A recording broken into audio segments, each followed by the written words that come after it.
Guys, may nakita kami. So, ang pangalan nito is si Birdie. si Birdie. So, palayaan namin siya, guys. So, ayan. Kahapon ko lang to nakita. Nakita ko to first sa CR. Sobrang cute niya.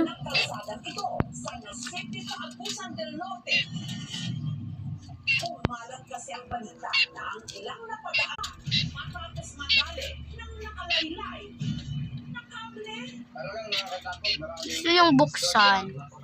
So guys, kita niyo naman yan na lang ako nakapag-video kasi wala na akong upload kasi dun na ako sa TikTok naka-upload. Pero, na-ban ako. Oh my God. Pabalikin niyo yung bago. Guys, pabalikin niyo na ang akin